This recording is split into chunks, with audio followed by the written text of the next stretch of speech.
예, 오늘 저랑 이제 요한계시록 11번째 살펴보시는 시간이고요. 요한계시록 2장으로부터 3장까지는 말씀드렸듯이 7교회에게 주시는 말씀이 있어요. 저랑 3교회를 살펴보셨어요. 에베소, 서머나, 버가모.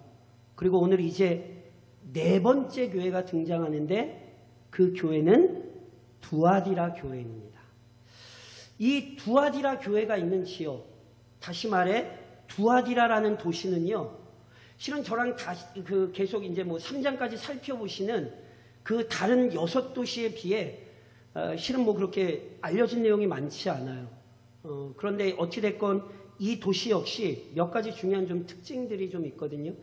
원래 이 도시는요, 앞서 살펴보셨던 버가모에서 이제 다음번 살펴보시게 되는 사대로 가는 도로를 따라 한 남동쪽으로 65km 떨어진 곳에 위치하고 있는데요.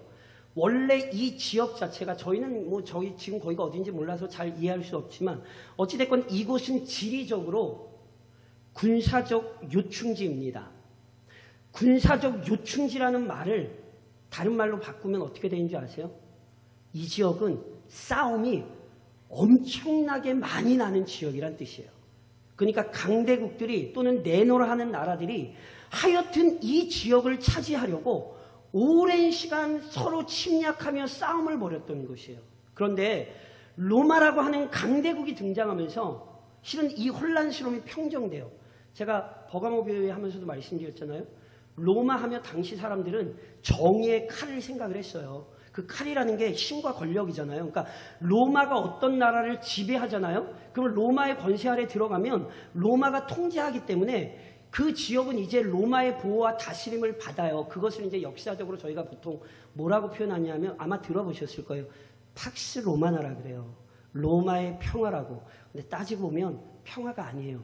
로마가 힘으로 무력으로 제압한 거지 팍스 로마나란 말은 원래 잘못된 말이거든요. 근데 어찌됐건 지금 설명드렸던 것처럼 막 전쟁이 계속 나는 지역이 로마가 가서 딱 지배하면서 어찌됐건 이 지역이 안정이 된 거예요. 그러니까 지역이 안정되면서 당연히 상업이 발달할 수밖에 없었고, 왜냐하면 요충지니까. 그래서 그로 인해 실은 이 서신이 기록될, 요한계시록이 기록될 당시에는요, 상당한 번영을 누리게 된 도시였어요. 특별히 이 도시에 아주 유명한 게 있는데 저랑 앞서 설명드렸던 길드예요. 길드. 조금 우리말로 바꾸면 협동조합. 그러니까 신발 만드는 사람들은 신발 만드는 사람끼리, 옷 만드는 사람들은 옷 만드는 사람들끼리 서로 이렇게 조합을 만들어서 그 조합을 중심으로 자신들의 상거래를 했거든요. 이 도시가 다른 어떤 도시보다 이 길드가 굉장히 많이 조직적으로 체계적으로 구성되었던 도시예요. 그래서 두아디라 아세요? 두아디라 이름 안 들어본 것 같으세요? 두아디라 하면 떠오르는 사람이 실은 있어요. 사도행전 16장에 보면 두아디라 시에 있는 자색 옷감 장소로서 하나님을 섬기는 루디아라는 한 여자가 나오지요. 빌립보 교회의 아주 중요한 사람이었던 루디아가 원래 두아디라시의 길드, 자주 옷감 장사로서 그 길드에 속한 여자였어요. 그러니까 이 두아디라시는요, 그런 길드로 굉장히 유명했어요. 그것만이 아니에요. 두아디라에서 이제 주로 숭배했던, 앞서도 많이 말씀드렸죠. 고대 사람들은 신을 많이 섬기면 많이 섬길수록 좋아요. 그래서 하여튼 별의별놈의 신을 다 섬겨요. 그럼에도 불구하고 그 도시가 아주 중요하게 섬기는 주신이라는 게 있거든요. 이 두아디라 도시의 주신은요, 제우스의 아들인 태양신 아폴론이에요. 그래서 이 사람들이 이 신을 얼마나 중요하게 생각했냐면 이 도시에서 통용되는 동전에 이 아폴론이라는 신이 새겨져 있어요. 특별히 고대 사회에서요, 당시 이 태양신 아폴론이라는 신은요, 실은 황제의 수호신이기도 했거든요. 그러니까 아마 두아디라는요, 로마의 보호 아래 번성하기도 했고, 자신들의 주신이 아폴론이었던 만큼, 즉 황제의 수호신이었던 만큼 자연스럽게 아마 이 도시는 황제 숭배가 번성했을 것으로 보여요. 어찌됐건 이 도시 역시 앞서 말씀드렸던 것처럼 경제, 즉 부를 추구하고 우상을 숭배하던 참 성경적으로 보자면, 영적으로 보자면 참 타락한 도시였거든요. 그런데 그 도시 가운데에 교회가 세워졌고 우리 주님께서 그 교회에게 오늘 이 말씀을 주시는 거예요. 그러면서 보세요. 아까 저랑 시작할 때 읽으셨던 말씀 보니까 두아디라 교회에게는 먼저 어떤 말씀을 주냐면 7교회에게 주시는 말씀이 어떤 형식이 있다 말씀드렸죠. 우선은 어떤 게 등장하냐 하면 예수님의 자신의 영광을 나타내신단 말이에요.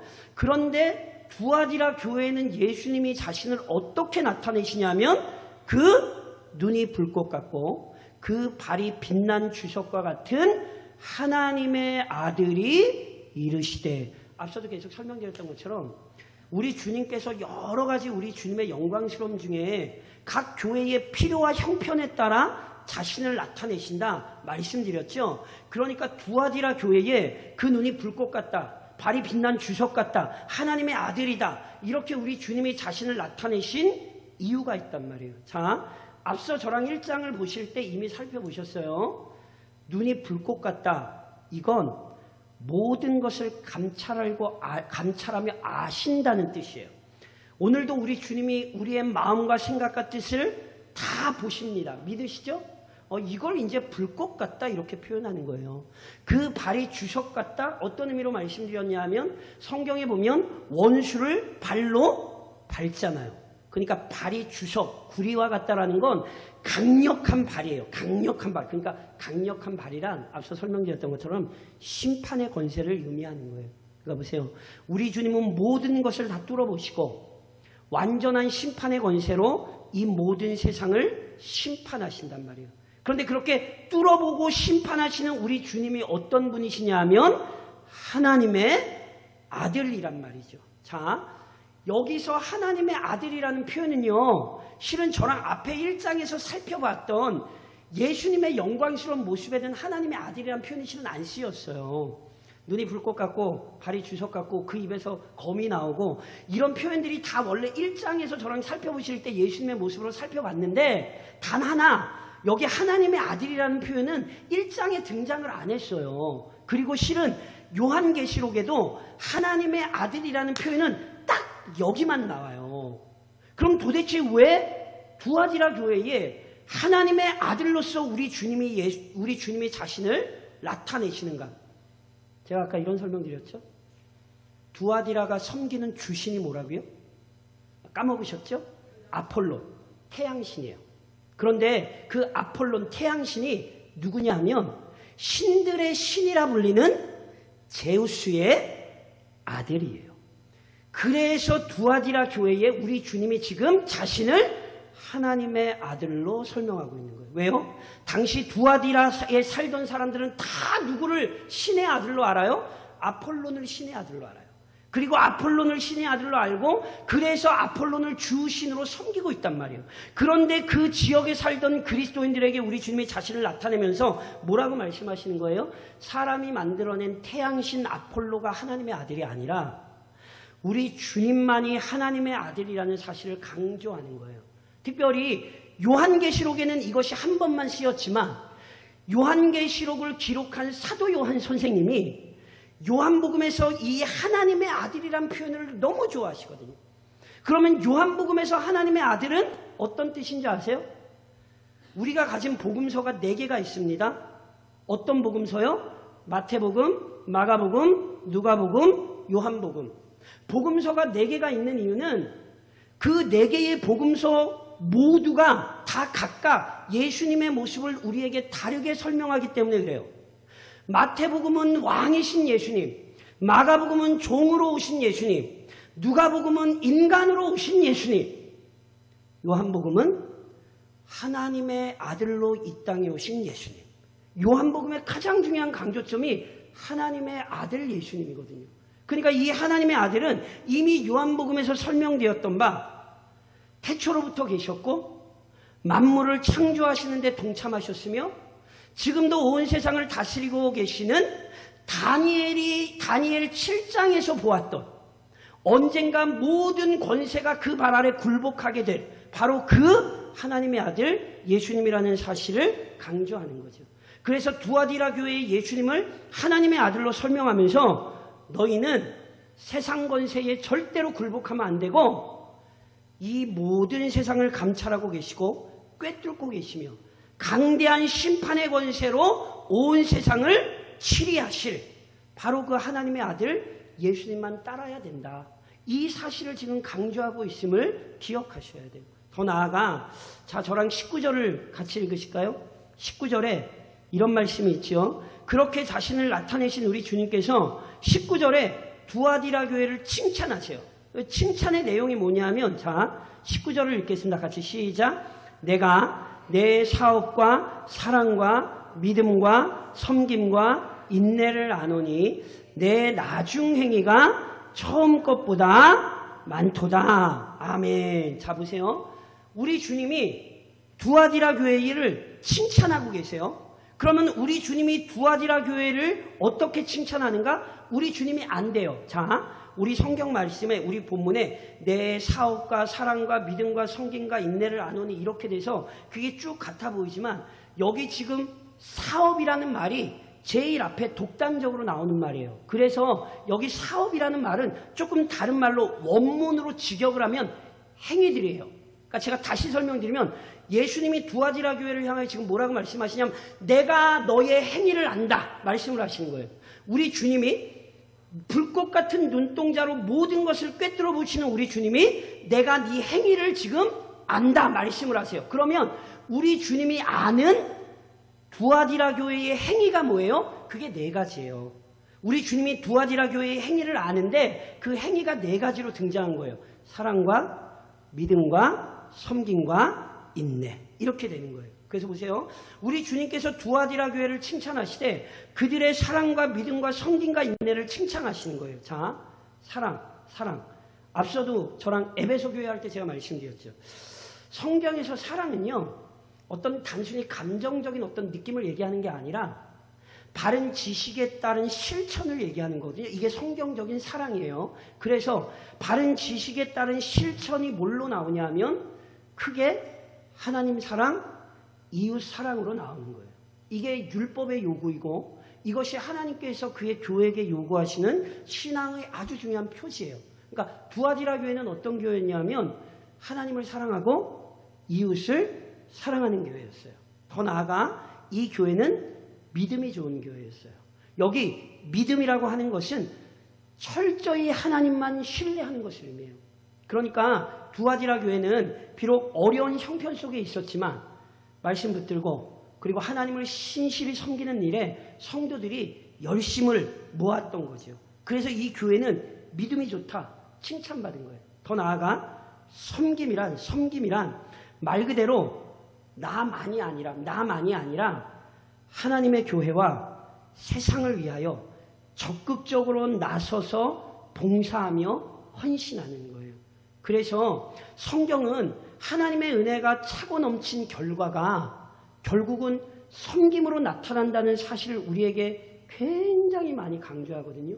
예를 들면 마태복음에서 우리 주님이 어떤 비유를 말씀하셨냐 하면 종의 큰 사랑을 받은 사람이 조금 다른 표현으로 종이 큰 빛을 탕감해 준 사람이 주인이 자신에게 큰 빛을 탕감해 줬는데 그 큰 빛을 탕감받은 사람이 밖에 나가가지고 말도 안 되는 액수의 돈을 자기에게 빌린 사람에게 악을 행하는 것을 보고는 우리 주님이 다시 그 종을 불러와 책망하는 성경의 비유가 나오지요.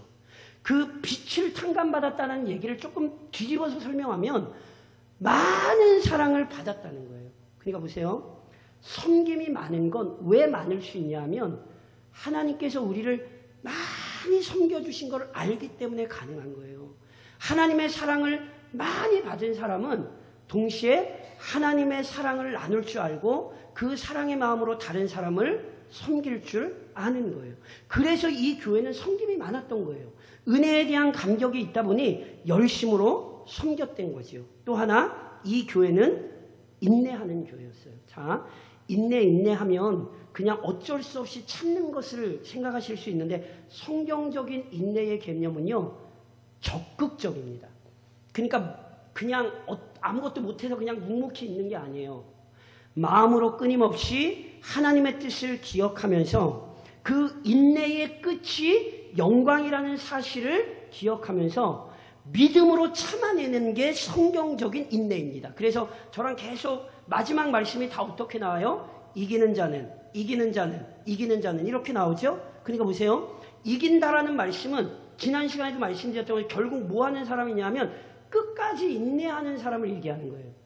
그것이 수동적인 것이 아니라 믿음으로 참아내는 것이기 때문에 이기는 게 되는 거예요. 그냥 어쩔 수 없이 참는 게 아니라 믿음으로 묵묵히 소망을 두고 그 모든 시련을 적극적으로 참아내는 거죠. 그래서 보세요. 두아디라 교회는 어떤 교회였다고요? 사랑, 믿음, 섬김, 인내를 잘 나타내는 교회였어요. 그런데 단순히 나타내기만 한 게 아니에요. 내 나중 행위가 처음 것보다 많도다. 무슨 말씀인지 아시겠어요? 내 나중 행위가 처음 것보다 낫도다. 이게 무슨 얘기예요? 이 교회는 한마디로 얘기하면 성장하는 교회였어요. 그러니까 정체되어 있는 교회가 아니에요. 꾸준히 성장하는 교회였어요. 저랑 앞서 에베소 교회 살펴보실 때 에베소 교회는 책망받았잖아요. 뭐 때문에 책망받았는지 기억하세요? 첫사랑을 버렸다고 책망받았잖아요. 그러니까 그 얘기는 다시 얘기하면 믿음에서 이탈했다는 거예요. 한때는 믿음이 좋았을지 모르지만 시간이 지나면서 그 믿음을 이탈해서 책망받은 교회가 에베소 교회였거든요. 근데 두아디라 교회는 믿음에서 이탈한 게 아니라 오히려 시간이 지날수록 사랑과 믿음과 섬김과 인내의 열매들이 풍성한 교회였다는 거예요. 이게 참 아름다운 교회인 거죠. 믿음 안에서 말씀을 붙들고 사랑과 믿음과 섬김과 인내의 열매들을 날마다 풍성하게 맺어가는 교회. 그래서 두아디라 교회는 우리 주님이 내 나중 행위가 처음보다 나아 이렇게 칭찬받게 되는 거예요. 오늘 이 땅의 교회들 역시 마찬가지입니다. 이렇게 누누이 말씀드린 것처럼 성장하지 않는 그리스도인, 성장하지 않는 교회는 그것 자체가 이미 비정상입니다. 정상적인 신앙이란 성장하게 되어 있어요. 그 모습을 두아디라 교회가 보여준 것이죠. 물론 두아디라 교회라고 허물과 부족함이 없던 것 아닙니다. 누누이 강조해서 말씀드린 것처럼 완전한 그리스도인이 없고 완전한 교회가 없어요. 그래서 두아디라 교회가 책망받았어요. 뭐 때문에 책망받았는지 아세요? 저랑 20절을 한번 좀 같이 한번 보실까요? 20절에 두아디라 교회가 책망받은 내용이 이렇게 기록되어 있어요. 자, 20절 같이 읽겠습니다.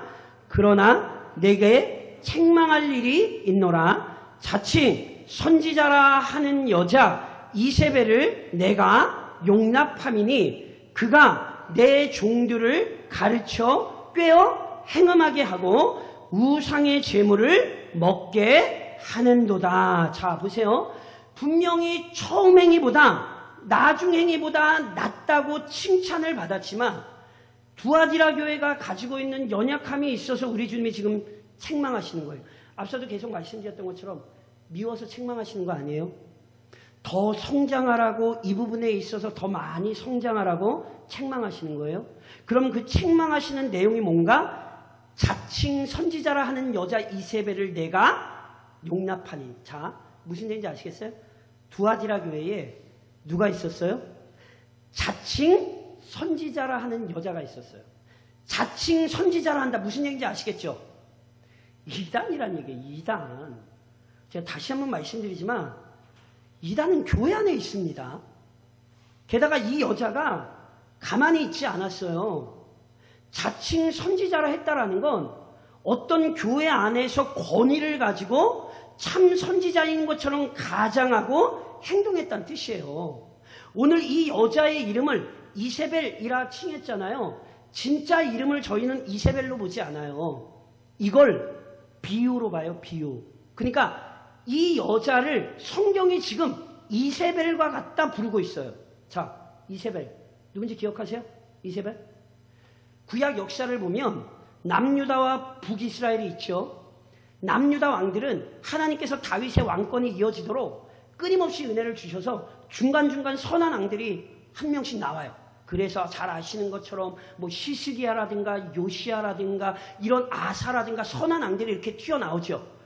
근데 북이스라엘을 시작했던 여로보암으로부터 시작해서 북이스라엘이 패망당하는 호세아에 이르기까지 선한 왕이 한 명이 없었어요. 그런데 그 선한 왕이 없는 왕들 중에도 가장 악한 왕의 대표가 한 명 등장하죠. 아니 모든 왕이 악한데 거의 모든 왕이 악한데 그래도 진짜 악한 왕이 북이스라엘 하면 대표적인 사람이 있어요. 그게 누구죠? 아합. 성경에 보면 아합이 왜 그렇게 악한 일을 범했는지 아세요? 그 여자 이세벨의 꼬임에 넘어갔다 그랬어요. 남자가 왜 악해지는지 아세요? 아니 저 성경 얘기 말씀드린 거예요? 성경 말씀? 성경에 나온 거예요? 저 성경 있는 얘기 한 거 아니에요? 왜 남자가 악한 길로 가는지 아세요? 자, 성경적인 질서를 기억하십시오. 여자의 머리는 남편입니다. 남편이 가정의 신앙의 질서를 잡아야 하고 신앙의 질서를 잡되 아내를 억압하라는 것이 아니라 바른 신앙의 질서로 아내와 자녀들을 이끌어야 합니다. 여자는 갈비뼈, 돕는 배필로 창조되어 머리로 세우신 남편의 권위를 인정하고 모든 가정의 질서가 한마음이 되어 이룰 수 있도록 잘 순종하며 협력해야 합니다. 이게 가정의 질서입니다. 그런데 이게 무너지면 예를 들면 아담의 지시에 따라 하와가 선과 악을 알게 하는 나무의 열매를 손대지 말았어야 되는데 아담의 명령에 하와가 따르지 않았고 하와가 따르지 않은 정도가 아니라 남편의 질서를 아내가 따라와야 되는데 아내가 그걸 먹고 남편에게 이거 먹어. 그래서 남편이 그걸 먹었지요. 저 성경 얘기한 겁니다. 저 그냥 농담으로 드린 말씀이 아니라 이게 가정의 원리입니다. 그래서 보세요. 가정을 바로 세우시려면 우선 남편의 신앙을 위해 기도하셔야 되고 남편들은 철저히 신앙을 세우는 일에 헌신하셔야 되고 아내는 그 신앙적인 질서 안에 조화를 이루도록 함께 마음을 모으셔야 되는 거예요. 아합이 그렇게 악한 길로 갔던 이유 이세벨 때문이라 성경은 아주 정확히 얘기해요. 그리고 아합만 망친 게 아니에요. 성경에 보면 이 이세벨이라는 여자 때문에 아합과 이스라엘 전체가 타락의 길로 들어갔어요. 그러니까 이세벨은요 아합보다 더 악한 사람이에요. 정확히 말씀드립니다. 그러니까 이 여자를 이세벨로 칭했다는 건 교회 안에 들어와 두아디라 교회를 혼란스럽게 했던 여자가 얼마나 악했던 여자인가를 성경이 이렇게 지금 표현하고 있는 거예요. 아주 끔찍하게 악한 여자인 거예요. 게다가 이 여자가 했던 일을 뭐라고 표현을 하냐면 그가 내 종들을 가르쳐 꿰어 행음하게 하고 우상의 재물을 먹게 하는도다. 자, 이 여자가 먼저 누구를 미혹했어요? 그가 내 종들을 가르쳐. 거의 대부분의 학자가 이 종들이라고 할 때 이 종들의 표현을 성도로 보지 않고 요즘 우리말로 하면 교역자로 봅니다. 그러니까 이 여자가 얼마나 악했던지 교회 안에서 하나님의 말씀을 바르게 가르쳐야 되는 종들부터 꼬신 거예요. 그런데 안타깝게도 교회 안에서 말씀을 바르게 가르쳐야 되는 자들부터 무너져가지고 이 악한 행실을 따라간 거예요. 그래서 내가 용납함이니 이렇게 되어 있잖아요. 내가 용납함이니 용납했다는 뜻은요. 관용했다는 뜻이에요. 이것이 악한 가르침이면 교회 안에 들어오지 못하도록 이걸 철저히 끊어냈어야 되는데 교회의 지도자들이 이 악한 가르침을 끊어낸 게 아니라 오히려 그것을 그냥 아무렇지도 않게 받아들여줬어요.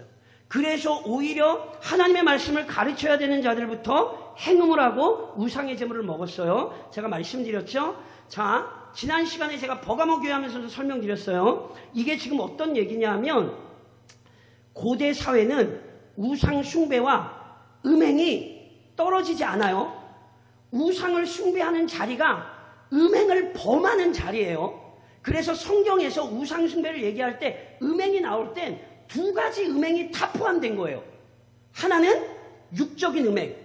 우상을 섬기러 가서 그 우상을 섬기는 여자 사제들과 성적인 난잡함을 해요. 이게 그들의 의식이에요. 그러니까 우상을 섬기러 가면 뭐 하러 가는 거냐면 난잡한 성행위를 하러 가는 거예요. 이게 당시의 문화예요. 그래서 보세요. 그렇게 해서 이 행음을 했을 뿐 아니라 그리고 그 행음하는 자리에서 우상에게 바쳐진 제물을 먹으며 영적인 음행을 범하는 거예요. 그래서 이게 다시 한번 말씀드리지만 고대 사회는 우상 숭배가 육적인 음행과 영적인 음행이 합쳐져 있고 이게 그것을 표현한다고요. 그리고 제가 지난 시간에 설명드렸잖아요. 그럼 왜 이런 일이 일어났는가? 아까도 말씀드렸죠. 두아디라 교회에는 길드가 아주 체계적으로 조직이 되어 있거든요. 그런데 내가 무슨 장사를 하려면 길드에 안 들어가면 장사를 할 수 없어요. 그러니까 이 이세벨이라는 여자가 어떤 편법을 썼냐 하면 발람의 꾀를 따른 것처럼 야 어차피 우상은 없어. 너 장사하고 돈 벌어먹고 살아야 되잖아. 그러니까 우상 없는 거니까 그냥 그 사람들이랑 같이 모여서 같이 그냥 놀아. 괜찮아.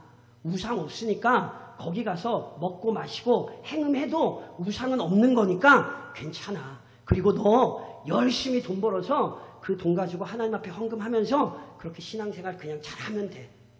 이런 식으로 교회를 무너뜨린 거라니까요. 그래서 지난 시간에 버가모 교회를 무너뜨린 거나 이거나 지금 같은 원리예요. 은밀하게 타고 들어와 철저히 끊어내야 될 것을 끊어내지 못하고 하나님 보시기에 패역한 일들을 돌려서 편법으로 하고 있던 장면이 지금 펼쳐지는 거예요. 그래서 보세요. 저랑 21절까지 한번 같이 읽으실까요? 21절 같이 읽겠습니다. 21절 같이 시작. 또 내가 그에게 회개할 기회를 주었으되 자기의 음행을 회개하고자 하지 아니하는도다. 자, 저를 보세요. 책망이 좋은 겁니까? 나쁜 겁니까? 책망은 선한 것입니다.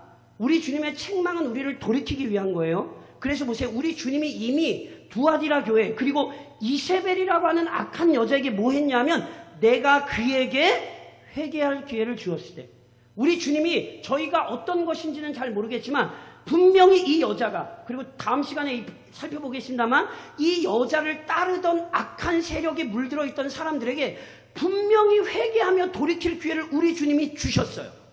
그런데 뭐 했다는 거예요?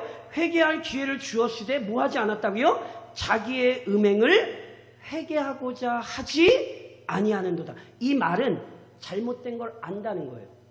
근데 잘못된 걸 아는데 돌아서요? 안 돌아서요?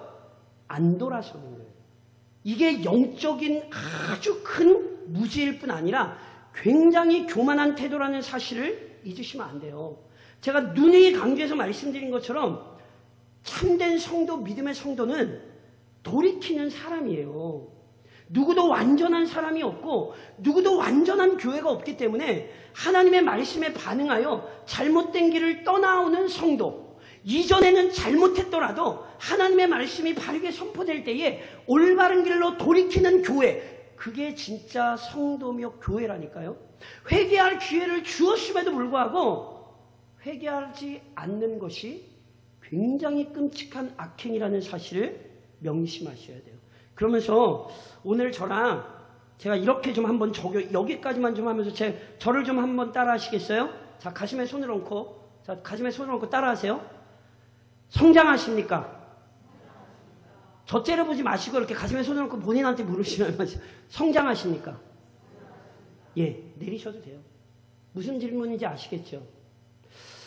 교회 안에 성도들이 크게 혼동하는 문제가 있어요. 영적 성장에 대한 부분을 성도들이 잘 인식하지 못해요.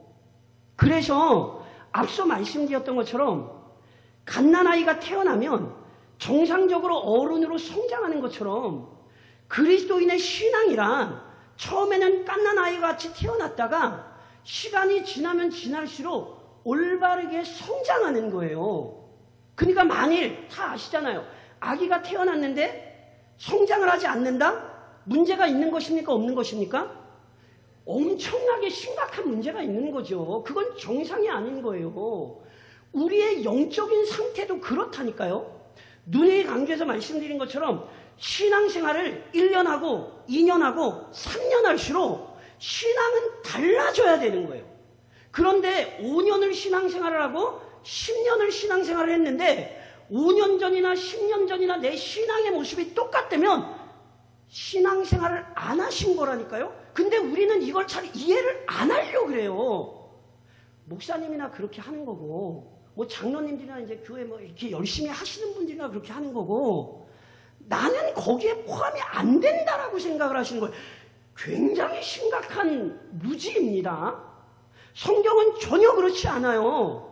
성경은 정말로 성도라면 태어나서부터 죽기까지 그 신앙이 성장하게 되어 있다고 설명해요.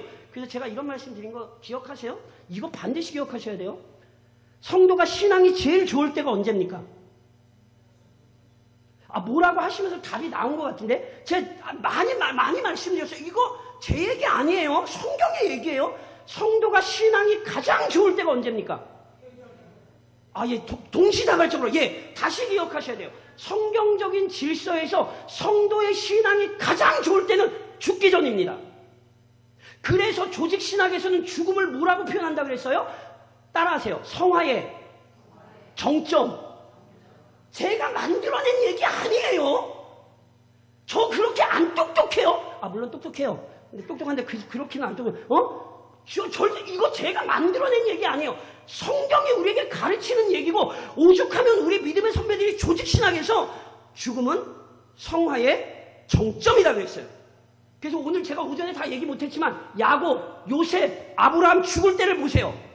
영적으로 꿰뚫고 있었어요. 아세요? 성도가 실제로 가장 믿음이 좋은 순간은 죽기 전이에요.